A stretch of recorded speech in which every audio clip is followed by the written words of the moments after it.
People in my town avoid Route 13 after midnight. They don't avoid it because of crime. They avoid it because the bus sometimes arrives when it shouldn't. I never believed those stories. I thought they were just old urban legends people told to scare teenagers. Looking back now, I wish I had listened. Some stories survive because someone lived through them. Others survive because someone didn't. My name is Daniel. I was 26 years old and worked late shifts at a grocery warehouse. One rainy Thursday night, my car refused to start. My phone battery was almost dead, and the last regular bus had already left. I stood alone at an empty bus stop while the rain poured down. Then, through the fog, I saw bright headlights slowly approaching. An old city bus stopped in front of me. The destination sign read, Route 13, downtown. I had lived here my entire life, but I had never seen Route 13 before. The doors opened with a long metallic hiss. Inside sat an elderly driver wearing a gray uniform and spotless white gloves. He never looked directly at me. "You getting on?" he quietly asked. I climbed aboard. The bus was almost empty. Near the back sat a woman wearing a bright red coat, staring silently through the rain-covered window. A teenage boy slept with his head resting against the glass. In the very last seat sat someone wearing a dark hood. The figure never moved. I reached for my wallet to pay my fare, but the driver slowly shook his head. "No charge tonight," he said. His voice sounded tired, almost lifeless. I thanked him and found an empty seat. As the bus pulled away, something immediately felt wrong. We passed the first bus stop without slowing down. Two people waited there in the rain, but the driver ignored them completely. "Aren't you supposed to stop?" I asked. He simply replied, "Not for them." His answer made no sense. I looked outside, but the streets didn't seem familiar anymore. The buildings looked older. The streetlights flickered weakly through the heavy rain. I pulled out my phone to check the map, but the battery finally died. The windows slowly fogged over, making it almost impossible to see outside. The bus continued forward without stopping. Suddenly, the woman in the red coat spoke. "What time is it?" she quietly asked. I looked at my watch. 12:41, she frowned. "That's impossible," she whispered. "Why?" I asked. She turned toward me with a worried expression. "Because it was already 12:41 when I got on this bus." A cold feeling spread through my chest. 10 minutes seemed to pass, yet my watch still read 12:41. Then the teenage boy suddenly woke up.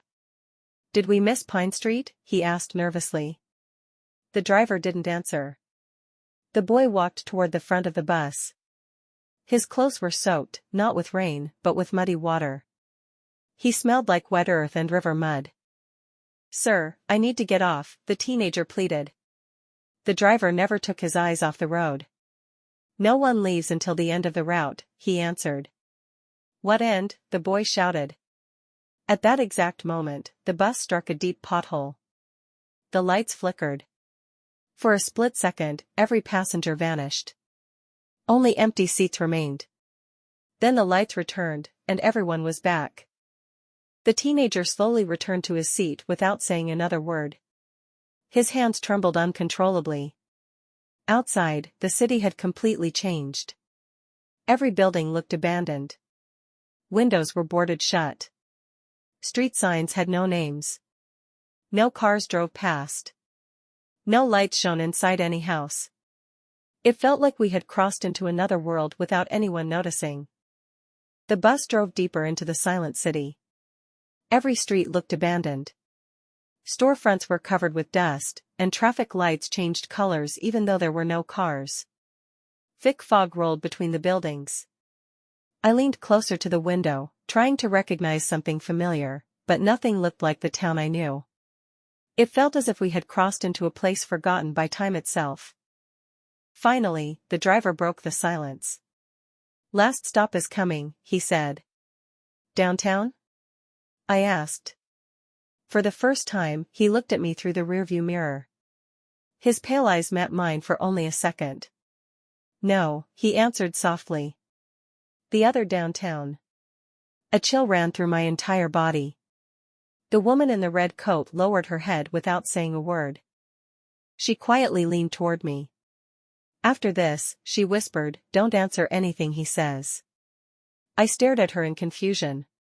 Why? I asked. She shook her head. Just don't. Before I could ask another question, the bus slowed to a stop.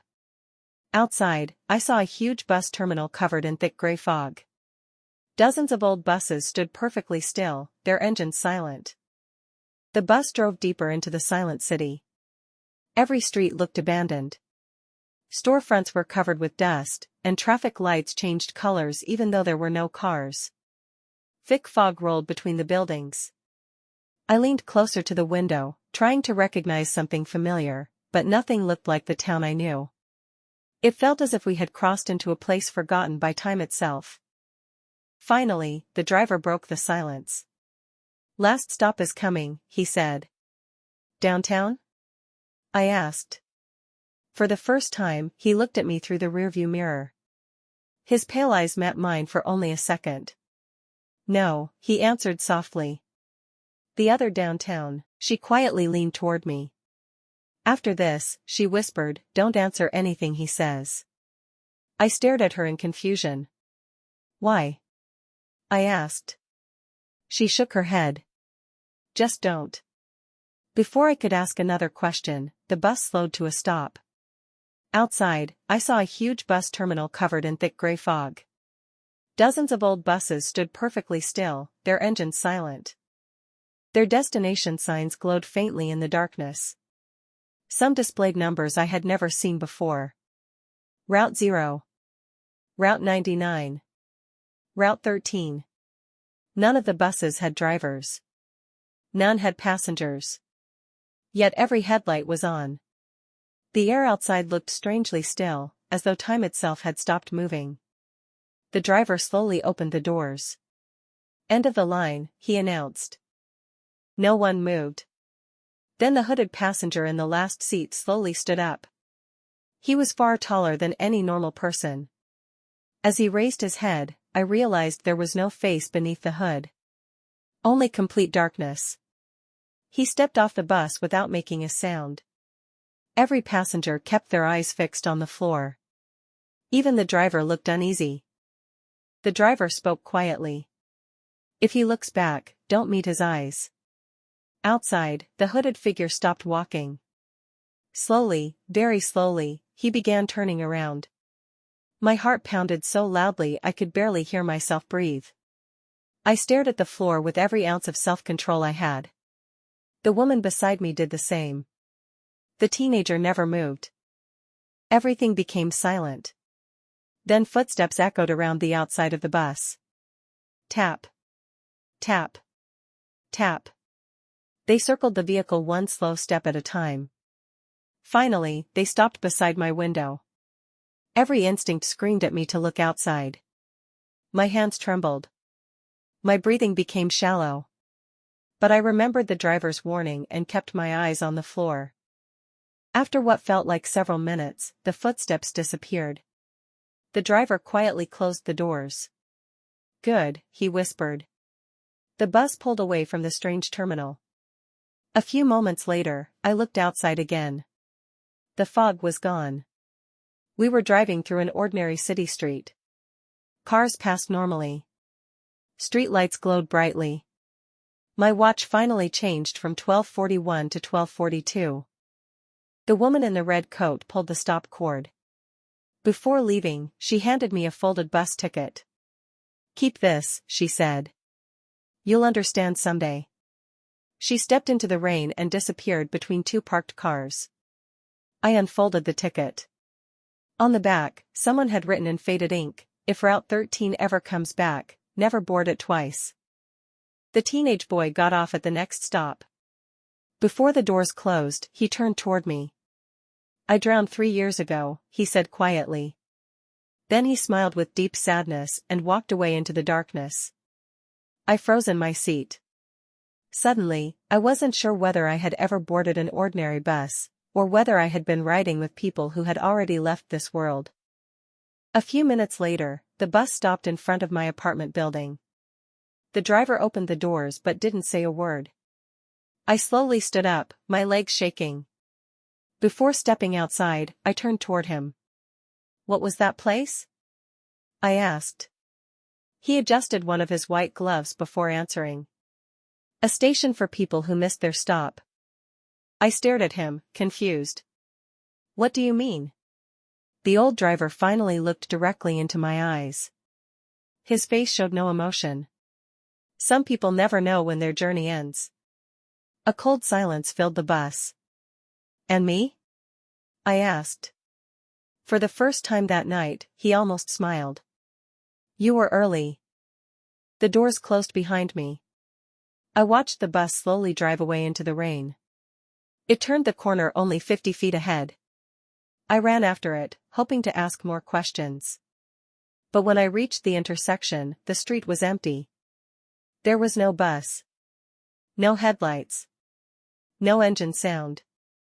It had vanished as if it had never existed. The next morning, I couldn't stop thinking about what had happened. I skipped work and went straight to the city's public transit office.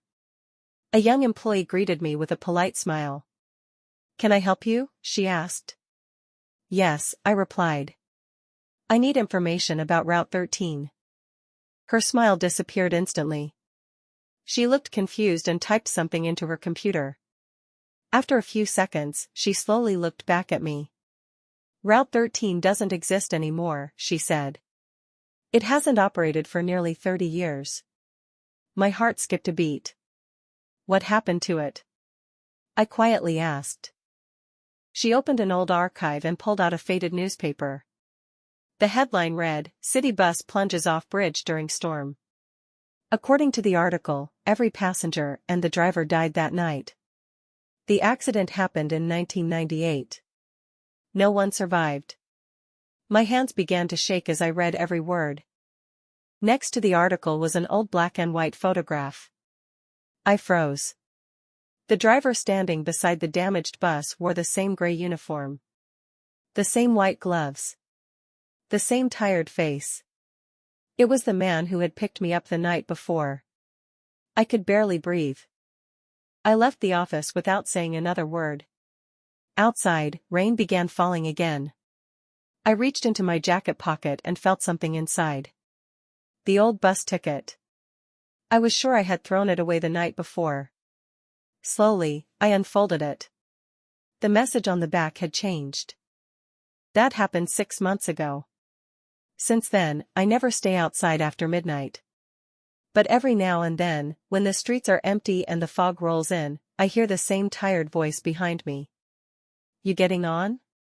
I never answer. I never look back.